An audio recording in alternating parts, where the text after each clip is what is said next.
Yeah, I'll just jump into it. Yeah, you know, in the introduction, thinking about, you know, what it is we do, and it's great to hear what we do, because I get confused about it myself. But I'd like to remind you about the world we live in. You all know we live in this world, and I just want to remind you about how it works, and it'll all seem very normal to you. And that is, you know, the central dogma, the Crickian view of biology, and these days pharmacology. So pharmacology, there's no more real pharmacology departments. There's just molecular pharmacology departments, just like there's molecular biology departments of immunology. And so the Crickian view of information flow in biology is played out for pharmacology. So information flows DNA to RNA to protein sequence, and by some miracle, the protein folds into a stable functional form, which confers its function. And based on that fold or isolated protein, you can either do, if you're interested in ligand discovery, you'll either do a high throughput screen on protein that you physically isolated and can assay, or you'll use, if you're less frequently, you use the structure as a template for designing new molecules, and we heard about that in the last talk as applied to resistance. And this view of this sort of target-based view of disease and its modulation is basically where the whole field is today. And everything we use to modulate disease builds upon this framework. And what's weird is that pharmacology, information flow in pharmacology used to be completely different. It used to be the exact opposite of that. People did not start from targets and look for small molecules. They started from small molecules acting on tissues in bats or whole organisms, and inferred the existence of targets based on the actions of those small molecules. Right? So you didn't go from a target and look for ligands. You started with ligands and inferred the existence of different targets based on different patterns of ligand chemistry. So I'll give you an example of it. This is the work of Roger Ahlquist. Roger Ahlquist was an American pharmacologist working at the University of Georgia. And in 1948, he published this paper that showed that a series of agonists, adrenaline agonists, so some of them were adrenaline, noradrenaline, and 4 other molecules, had different rank orders in efficacy depending on the tissue they were put on. So for most of them, sorry you can't see this, but noradrenaline or adrenaline might have been the most potent, most efficacious molecule, and isoproterenol, which is a synthetic analog, was the least efficacious. But on a couple of tissues, like bronchial tissues and some heart tissues, isoproterenol was the most potent. And based on that, Ahlquist inferred that there were in fact 2 types of adrenergic receptor, the alpha adrenergic receptor and the beta adrenergic receptor. Based on this observation that it was that the beta adrenergic receptor was responsible for heart rate and ultimately turned out aspects of tone, venous and arterial tone. James Black at the Imperial Chemical Company and his medicinal chemistry colleagues developed molecules that were specific for the beta adrenergic receptor and did not hit the alpha adrenergic receptor. And though that was the establishment of what became a franchise in pharmaceutical research, the beta blockers. Right? And that was taken further where you got molecules like atenolol, the top molecule, which was specific for a subtype of receptor, which they called the beta-1 receptor. And another class of molecules which was specific for another subtype of receptor, which they call the beta-2 receptor. So the atenolol is a beta blocker, which is still in wide use today, and salbutamol or albuterol is a molecule that people take for asthma. And And because there were different chemistry around each of these, but they all had their analogs, they all had specific effects in whole organs and tissue baths, and that they inferred that there were different subtypes of what they were calling the beta receptor. And none of these were ever purified or isolated or sequenced in any way. They were just conceptual catch-alls for the activities of related series of small molecules. And in 1985, my colleague Brian Kabilka, and working in Bob Lefkowitz's lab, cloned and expressed the beta-2 adrenergic receptor and showed that this intellectual thing, this receptor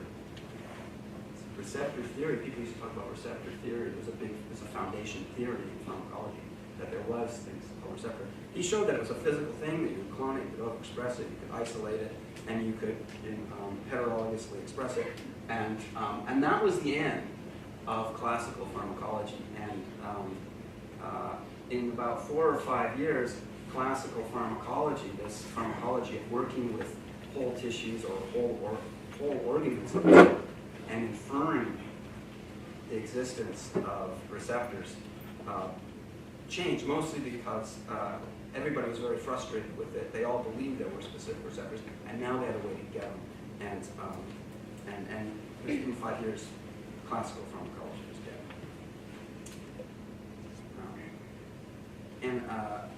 So in this talk, I'm going to go back to classical pharmacology, actually, and try and convince you that as primitive as those guys were, and as primitive as they themselves felt themselves to be, there was a real power in that way of looking at the activities of small molecules and systems. It's all built around this idea that if you organize biology, or in this case pharmacology, around the chemical structures of small molecules rather than the protein structures of their receptors, you get very different relationships. So we saw in Maria's talk, this idea that if you can, by doing detailed calculations on protein structures, you can predict the activity of ligands, and that's still an area of intense research in the field. And I think if you present a crystallographer, a protein physicist like myself, with 3 proteins, and say which one of them is different, and 2 of them have high sequence identity and high structural similarity, you'll say, well, the 2 circles are similar and the green guy is different. But if you look at their ligands, you might get a different story. That's the idea in this talk. That it turns out, the little Pac-Man there recognizes ligands that are very similar to the green square, and even though the structures of these proteins are different, and their sequences are different, they happen to bind similar ligands. And so the method I'm going to describe to you is all based on ligand similarity. We throw out everything we know about protein structure, protein functions, protein sequence, all that goes out the window. Proteins just become a name. A name at the top of a list, a set of small molecules. And it's the small molecules whose structures we're going to compare. 2 proteins are similar if and only if they're small. The small molecules that modulate them are similar. If they're not similar by this method, so if they have similar ligands, do they have similar function? No, not necessarily. They have similar ligand recognition, and we're gonna reorganize the list of pharmacological relationships based on whether they bind similar ligands. They might have very different functions, but somehow where we're going to get to is we're going to say that their pharmacology is the same. So I'll just pause here to thank the people who did the work. This project was started and led by Mike Kaiser, who's a computer scientist, got his degree at Stanford University, and he's one of those people at UCSF, and I think here too, in Toronto, who sometimes wanders into a biology lab and wants to apply computer science ideas to biology. That we got occasionally at UCSF, and Mike is terrific. He's just joined the faculty there. Henry Lin, so I don't have a pointer. Do I have a pointer? Yeah, I'm pointing at the people whose names I'm saying. Henry Lin is a graduate student still. He's a senior graduate student about to graduate. He's actually a chemical engineer from Berkeley and joined the lab, and he's also been working on this project. Beck Grigori was a postdoc in the lab, now working at Novartis. Christian Wagner was another postdoc in the lab, working at a Bayer pharmaceutical company. John Irwin here is my longtime collaborator, who's responsible for a lot of the intellectual and computational infrastructure and algorithmic infrastructure behind this project. Oh yeah, and I should say that none of it, I'm going to show you some experimental results, and none of it would have been possible without collaborators, Brian Roth at Chapel Hill, Laszlo Urban, who heads the molecular tox group at Novartis, Brent Peterson at Harvard Medical School, and Khaled Ashrafi at UCSF. Okay, so here's, to compare, so this was Mike's, this is the project we sold to Mike when he came to the lab as a first-year graduate student. We said, look, okay, Mike, we want you to forget everything you know about biology, and we want you to forget everything you know about chemistry, and we want you to relate proteins by small molecules and forget that sequence and structure. And you know, so this is the great thing about getting a computer scientist to do this sort of thing, is one is they have the intellectual ability and techniques to do it, and also when you say, look, we want you to forget everything you know about biology, it's actually very easy because they don't know anything about it. So we didn't know that we were setting him in the same project. And so what Mike did, so at the same time that his project was starting up, it was a fortunate time, is that the tools, the databases on which we needed to act were becoming freely available in the community. And so by now, there's databases like Chembl, which is this fabulous library from the EBI, which annotates about 2,800, 3,000 targets, protein targets typically, for about 500,000 small organic molecules, mostly from medicinal chemistry campaigns. And what Mike did is he would, for each and every target, represent it by the ligands that are in one of these databases. Could be Wombat, we often use Chembl right now. And take the set of ligands, and maybe there'd be 10 ligands, or maybe there'd be 50, or often several hundred ligands, and compare them against all the other 2,800 sets. And by comparing them, you would take every pair between two sets, so if it was 100 in each set, that'd be 10,000 pairs, and say, are they similar by chemical structure? This is the way a chemist would say two molecules are similar, and that's just topology. Do they share atoms? Do they share functional groups? The same pattern of bonds and atoms in all the pairs of two different sets. And then we would compare those sets to random sets that we just put together at random, and to ask, does the similarity between any two given sets rise above what we'd expect at random? Because we had hundreds of thousands of small molecules, and we could do this calculation over and over, we could get pretty good statistics on what, we calculate Z-scores, they say in Canada, and standard deviations, and get those Z-scores. And then we could plot them. And then what we did is we realized that this problem of comparing against a random background was really crucial to get rid of a lot of noise. And BLAST had the same problem for comparing sequences. And so Mike stole the BLAST machinery to plot the Z-scores out on extreme value distributions and to get E-values and P-values for whether two sets were of chemicals, ligands, were more similar than we'd expect, and exactly how much more similar.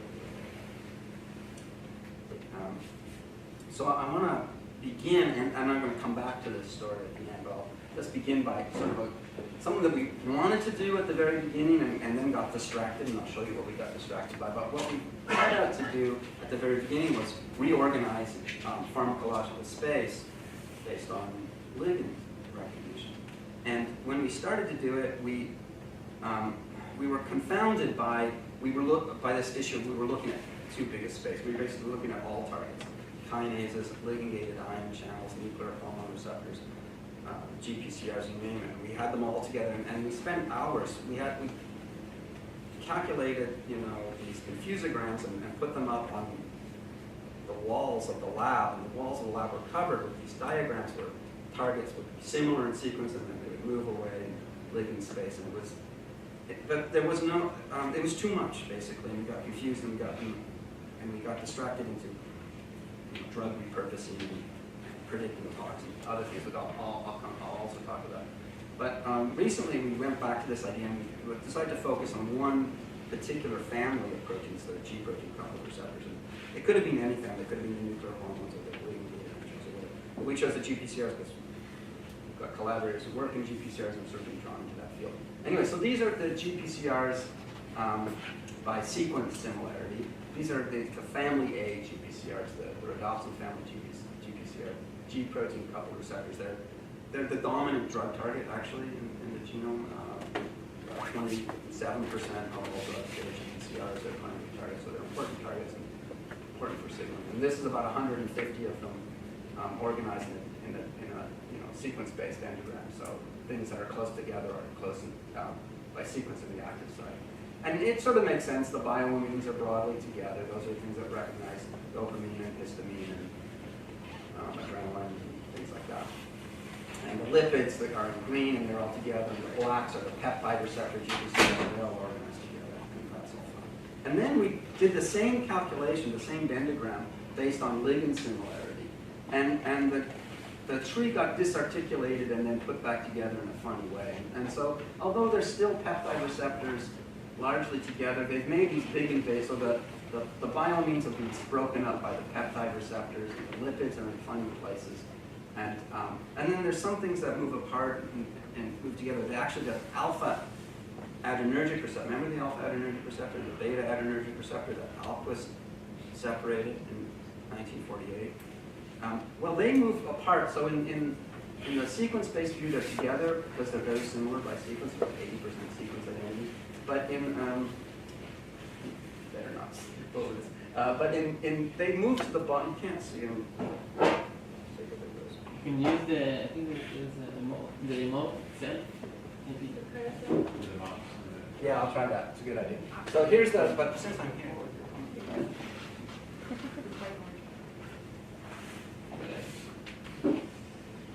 Here's the beta adrenergic receptors, and they started off over here, and the alphas are still over here, and they've moved over to this part of the tree. So they've completely separated from the other adrenergic receptors. And why did that happen? Is because 60 years of med chemists trying to separate them were successful, right? So they actually by now the beta adrenergic ligands, agonists, antagonists, look quite a lot different from the alpha adrenergic subtype ligands, and that's what. And this method is based on chemical similarity. Meanwhile, other things have moved close together. So the chemokines. Oops.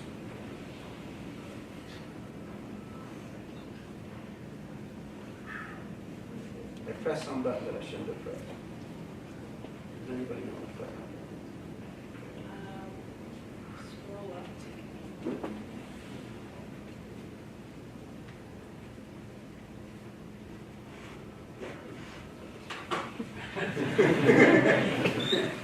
So the muscarinic receptors are over here. They recognize acetylcholine, about as small a ligand as you can get in pharmacology signaling. And the chemokine receptors are down here. They recognize proteins. Proteins are the 100 amino acids, so there are huge differences. But when you look at the medicinal chemistry with the drug-like molecules that people have made to modulate both those targets, they look quite similar. Some of them are identical. So they're on this tree. They're neighbors, right? So by ligand similarity, they move close together. You can take, for the ligand-based view, you can take this one step further and say, well, I'm going to compare not just among the GPCRs, I'm going to compare the ligands of the GPCRs, but I can ask the question, well, are there non-GPCRs that have similar ligand sets to GPCRs? So it's not a question you can ask in a sequence-based view, because the ligand-gated ion channels have no sequence identity in GPCRs, and not in nuclear hormone receptors and so forth. But they might share similar ligands, and in fact, when you look, ask that question. In fact, many targets do. So there's about 500 or 485 targets that have ligands that are intensely similar to at least one GPCR. And that's this penumbra of orange targets that everywhere. These are just a bunch of other targets that have ligand sets that are highly similar to at least one GPCR. Sometimes highly similar means they share actually identical molecules, and sometimes it just means they look similar even though there's not a single molecule in common. And so the cool thing about this view is that it's articulated by specific small molecules, and you can acquire them and you can test them, right? So this says that such and so nuclear hormone receptor or such and so enzyme is going to be related to a GPCR in its ligand recognition. God knows why, but that's what this method says. And you can test it, right? You can get a molecule that's known to hit the enzyme and test it against the GPCR and see if it works. Right? So we did that. This is in collaboration with the Roth Lab, our longtime collaborators in this project. So took a casein kinase 1 inhibitor, so it's an enzyme inhibitor that's shown that's the structure at the top, and it was predicted to hit this chemokine receptor, CXCR2. The p-value is the expectation above the random background that the sets would be that similar. So it's a solid prediction. And the EC50 value of the casein kinase 1 inhibitor against the G protein coupled receptor, the chemokine receptor, was the sub 1 micromolar. It actually turned out to be an agonist of the chemokine receptor. And we did that with an epoxide hydrolase inhibitor was predicted to hit cannabinoid receptors. Epoxide hydrolase is an enzyme. Cannabinoid is a G protein coupled receptor. And sure enough, it did with about 2 micromolar, 3 micromolar activity against both major subtypes of the cannabinoid receptor. And we did that 12 other times. We made 12 predictions that were tested. 6 of them worked, 5 of them didn't work. So this method, this inference-based method, doesn't always work. But our experience works often about 50% of the time. Okay, so I'm going to come back to why, what all that means. The method lends itself to other experiments. So one is this issue of target ID in phenotypic screening. So there's a big hot area in chemical genetics, chemical biology, which is screening small molecules not on isolated targets, but on organs. In fact, it's a return to classical pharmacology, right? Except it's powered by modern molecular biology techniques. So this is a collaboration we undertook with Kaveh Ashraf's lab at UCSF, where they had done this screen of C. elegans against a library of small molecules. And what they were looking for was perturbation of fat buildup and feeding behavior in the worms. What they found is a series of small molecules which initially were characterized by their ability to perturb Nile red staining of fat droplets in the worm gut, and they found molecules that both increased fat buildup, so like this compound E8 down here, or diminished it like this compound F17, and had dose response curves, and they could separate. So of course, one way to reduce fat buildup of the worm in the worm is to kill the worm, and so they controls for that. So they had interesting pharmacology, but what they didn't have, what they didn't know, and this is the problem with the phenotypic screens. The great thing about phenotypic screens, the great thing about classical pharmacology, is that you're getting activity on a whole system, an organism. And so the molecules are penetrant, and they're active at a systems level, right? So classical pharmacologists were systems biologists, if only they knew how to solve themselves that way, right? And so we've gone back to that. But the problem with it is you don't know how they're working. So that's a great thing for our technique, because our technique is based on the structure of, all we need is the structure of the small molecule, and we can make predictions, right? So that's what we did. So we took, they had 25 well-characterized hits, and we screened them against the ligand sets of 3,000 targets from the Campbell library, and made predictions that were tested in vitro and then by chemogenetic epistasis. So, so this is just a few of the results. So, we predicted, for instance, that the top molecule will hit FLT3 kinase. So I'm showing you the molecule, and I'm showing you the expectation value out of the method, and I'm showing you the IC50 value that ultimately was confirmed in vitro. And then the phenotype that's into it. And I'm only showing you the ones we got right. Here are 50% of about 50% of our predictions were falsified on this experiment. So it's far from foolproof. I'm going to focus on just two of these stories here. But this is the sort of, so we do, often with the Roth lab, we predict that it's such and so target. It's easy to test that if it's a GPCR, one of the targets that they have under control. And then we go back into the whole organism with Kabe's lab. So I'll just show you two of these instances. This molecule was predicted to hit a tachykinin receptor, and sure enough, it's one of those molecules that actually elevates feeding. So what they've gone on, so I showed you that they modulate fat buildup. What they've gone on to monitor is whether the drugs, the molecules, modulate pharyngeal contractions for feeding in imaging. So this molecule does that. It increases rate of pharyngeal closing in the worm, and it was predicted to hit the tachykinin receptor, and it's shown in vitro it does hit the tachykinin receptor in dose response, and it could be actually phenocopied by a known tachykinin receptor antagonist, right? So that was all comforting, but doesn't prove that. So just because, and I should say, the experiments were done on a human tachykinin receptor, of course. So, so this is another molecule that also, both of these molecules, the molecule in the red box and the molecule in the green box, both elevate feeding, but we predict based on hitting different targets, one on oxytocin receptor, the other on the tachykinin receptor. And so what the Straffi lab did is put these back into, they did the chemical genetic epistasis, right? So, so the black bar on the left is just the GMSO on the wild type worms, and the red guy, which is the molecule we're trying to predict, its target, H6, increases these pharyngeal contractions. The phenocopy molecule, the known tachykinin receptor molecule from pharma, also does the same thing, and so does this molecule F15, which we predict a different target for. And then you do the RNAi knockdown of the tachykinin receptor in the worm, and consistent with this molecule being an antagonist, which is what it is functionally in vitro, the knockdown, the feeding goes up.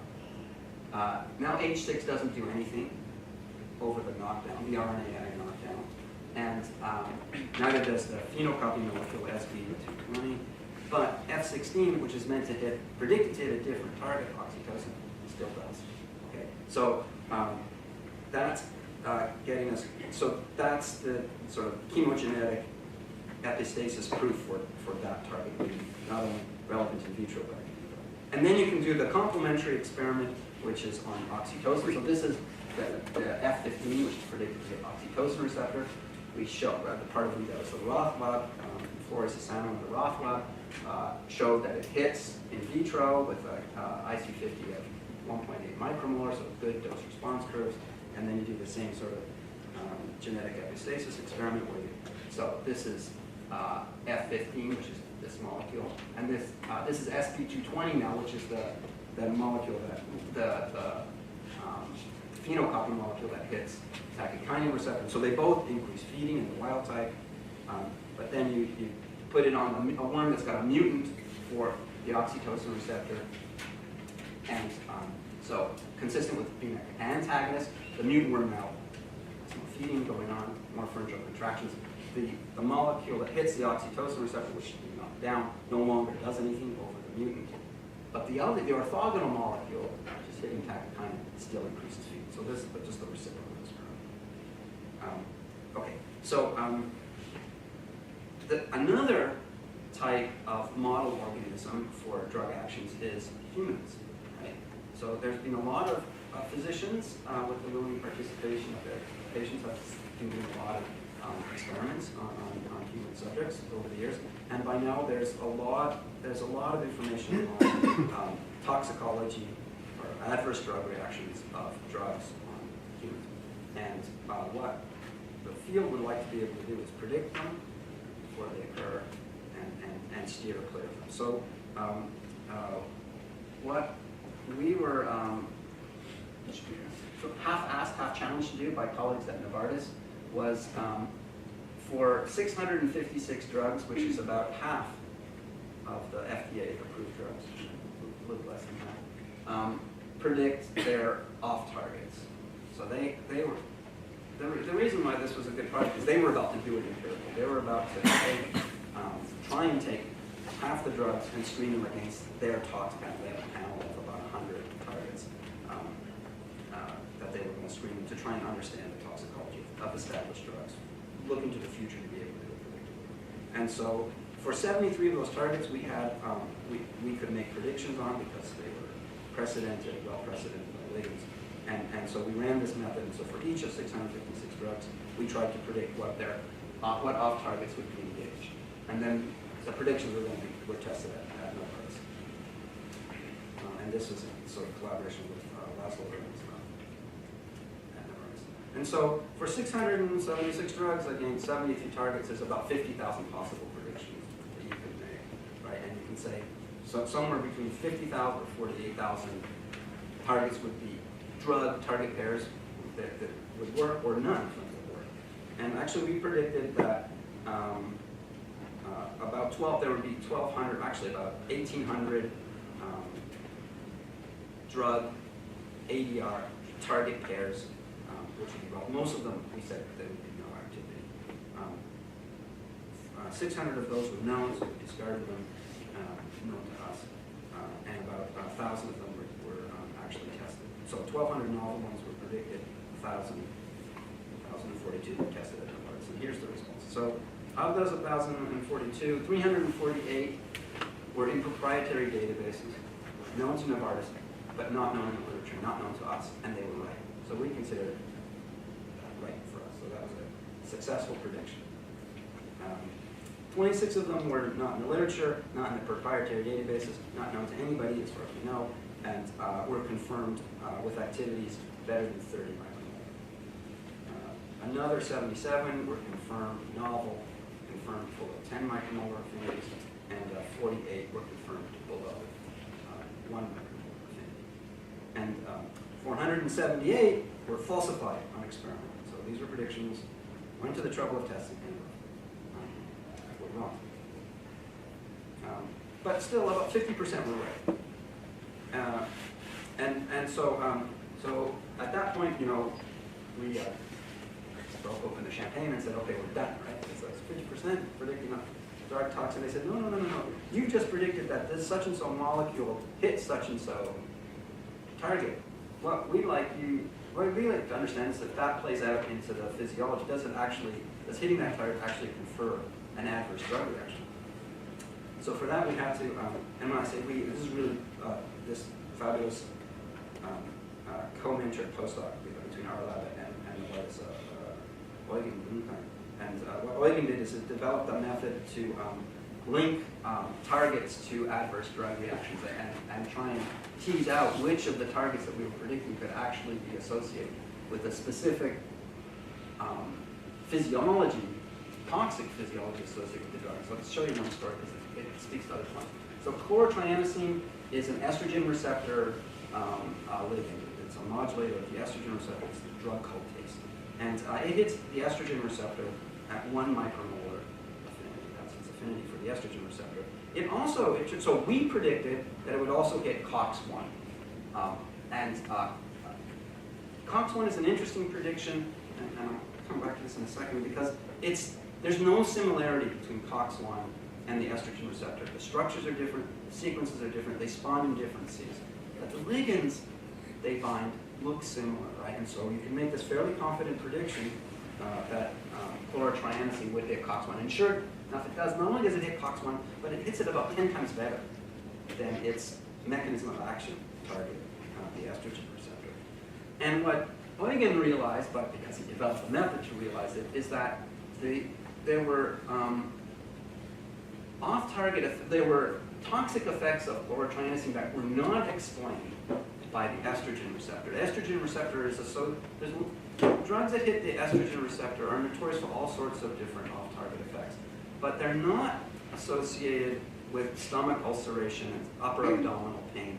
That was true of this drug. And that side effect is very common for COX-1. And in fact, that sort of ulceration, upper abdominal pain, bleeding, puts a lot of people in the hospital and was the motivation for the development of the COX-2 drugs, like Celebrex and Vioxx, which were specific COX-2 inhibitors, so they have the anti-inflammatory, anti-pain effects without causing the stomach bleeds that are associated with COX-1. Anyways, chlorotrianosine, it turns out, was predicted not to hit COX-2, so and which it doesn't, and to hit COX-1, which it does, very potently. And so we thought, once again, we uncorked the champagne and thought we were done, right? But they said, no, you have to actually show it in vivo to show target engagement. So this is where working with the drug company has this. You can only do this with the drug company. So what they did at the Basel labs is they put chlorotrianosine into this sort of canonical assay for COX-1 inhibition, and it's a platelet aggregation assay. And I'm just showing you a positive control on chlorotrianosine. So put indomethacin into this. So you draw this is fresh blood from 5 healthy male volunteers. I don't know where the volunteers came from, but Basel's a fairly wealthy city, so I suppose. Anyway, so indomethacin inhibits platelet aggregation in the male volunteers, the blood of the male volunteers, and very well, and there's a positive control. It's well known to do that through COX-1. And chlorotrianosine is a phenotype. It does the same concentrations and the same efficacies in its platelet aggregation. So this is completely consistent with chlorotrianosine having this upper abdominal pain activity through the COX-1, this off-target, predicted based on this chemoinformatics.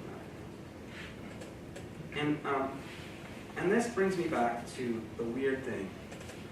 So you should be, let me stop. I can do it.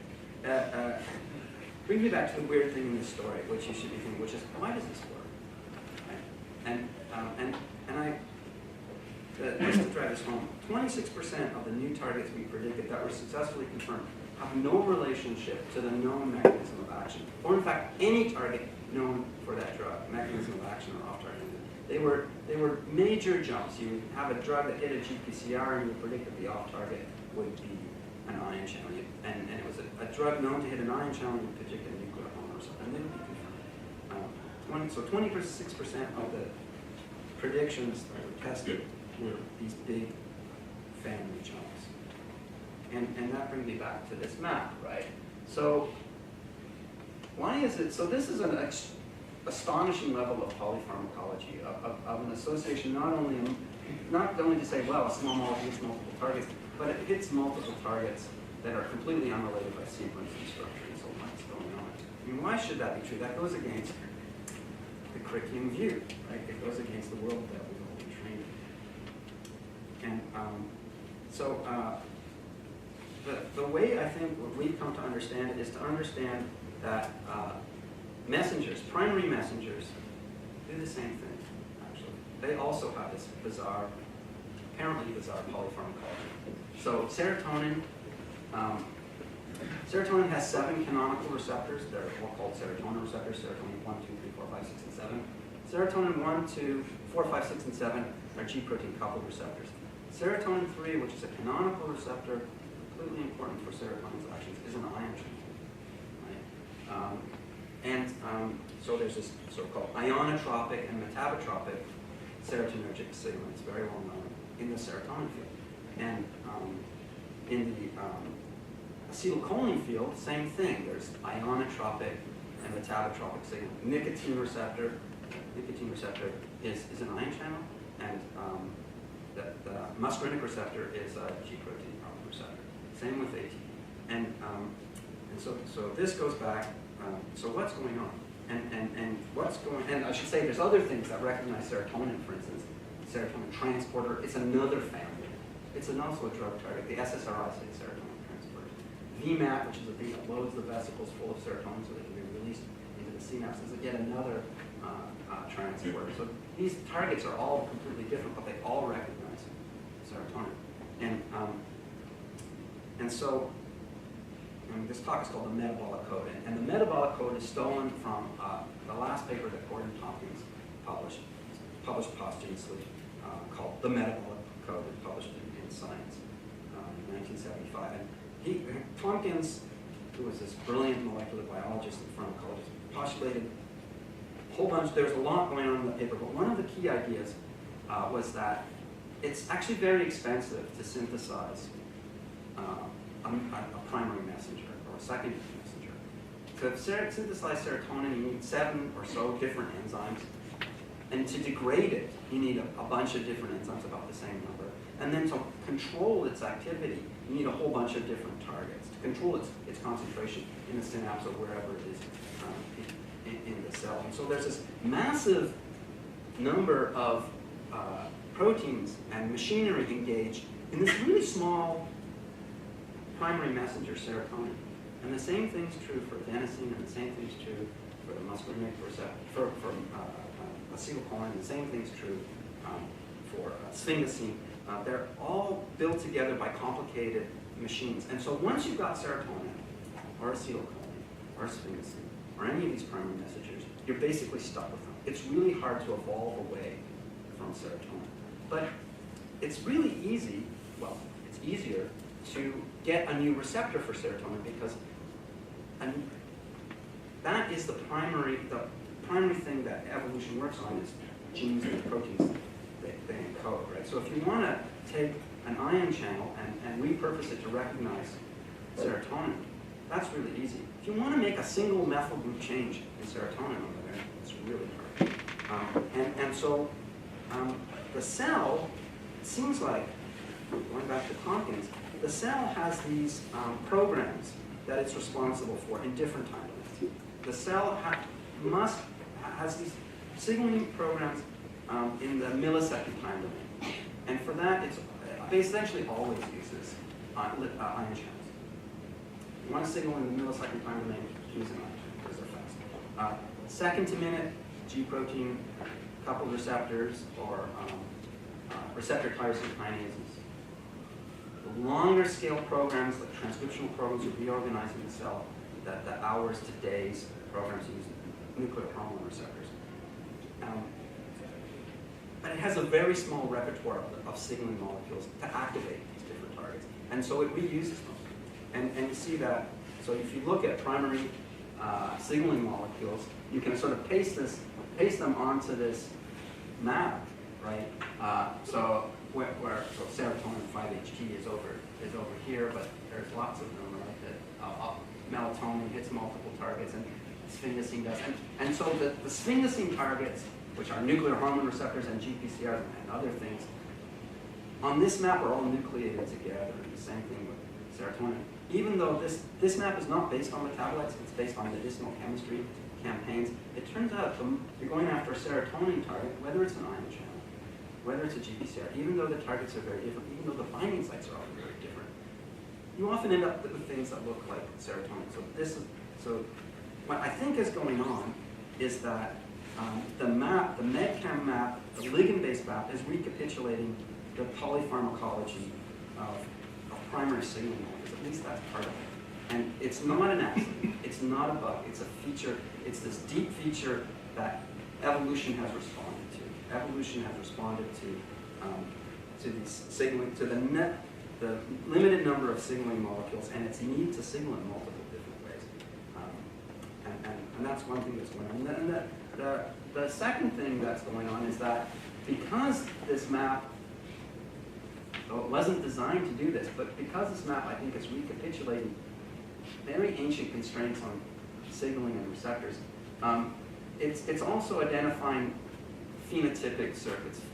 So if you hit the serotonin circuit, you hit the ion channel and the GPCRs, or if you hit the nuclear hormone receptor and the ion channels for sphingosine and the GPCRs, there's a likelihood that you're going to hit a chord, not just a note, but a chord that's tied to physiology and phenotype. And whether it's tied in a good way or a bad way, I don't know. But one of the things that this method makes me quite confident about is that you can take these sets of apparently unrelated targets and with confidence say there's going to be a single molecule that's going to hit them all from this one.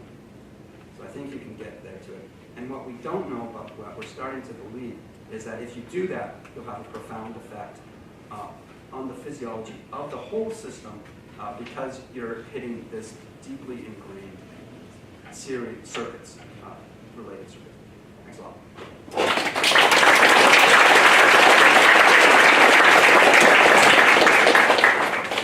Questions for Brian? So I think you sort of alluded to this in towards the end. I'm just wondering if there are two proteins that appear very similar from the ligand perspective, how often do you find that actually the binding sites or their sort maps are completely different as well? So when we've looked at it, about 50% of the time, maybe 75% of the time. So you can go into the PDB and say, I want to look at two targets that have no sequence relationship, but bind exactly, the structure for them binding exactly the same organic molecule. And so of course the frameworks, you know from the start, the frameworks are different, but is the binding site the same? Or if you squint your eyes, is it the same? And the answer, sometimes it is the same, but only in about a quarter of the cases.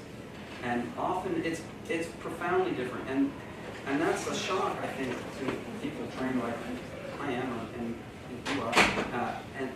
But the way to think about it is that there's multiple ways that biology can recognize any given functional group.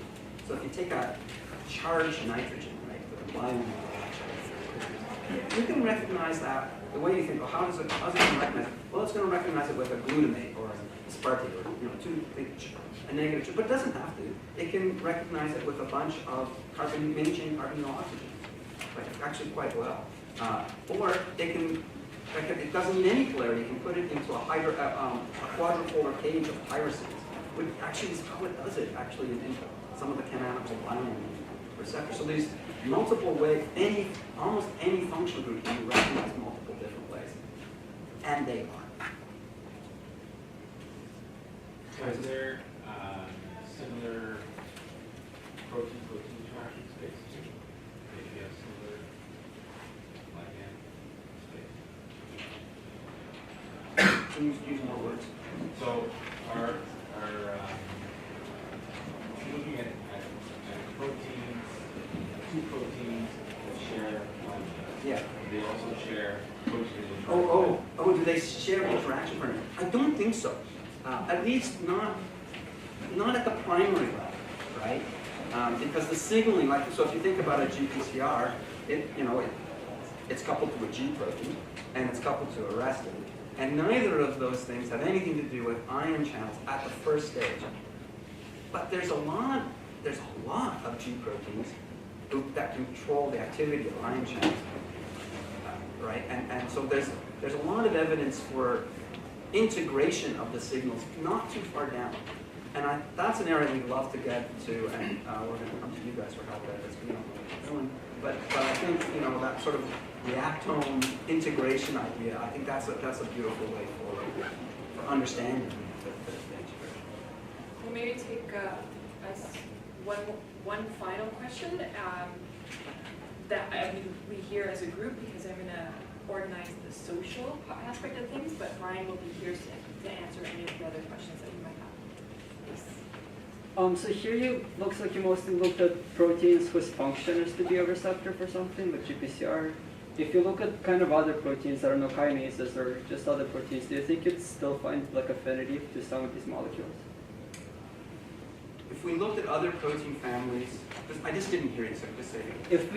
If you don't look at proteins that are receptors, but are just proteins whose function in a different way, like kinases, Yeah. I don't know, other proteins, Yeah. do you think you'd Would we you'd see the still same be able thing? to find some binding affinity to the molecules that you test. Would you be able to extend that tree to other proteins, not just the receptors?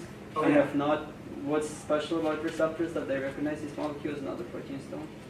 No, I think I mean, if you, any of the those sort of so-called big receptor families, nuclear hormone receptor family, the ligand-gated ion channels, some of the enzyme family, you mentioned kinases. I think you'd see this same sort of thing. For some of them, it'd be more profound than others. Like, for instance, for the kinases, because they all recognize ATP, right, there's going to be less of this because the information content is and you look at the mid chem molecules, they all count this. But for the nuclear hormone receptors, where there's profound differences in the ligands, I think you would see a big reshuffling. And same for the ion channels. So I think it would play out in lots of different families. So, I don't know for sure. Okay, please join me in thanking our speakers for today.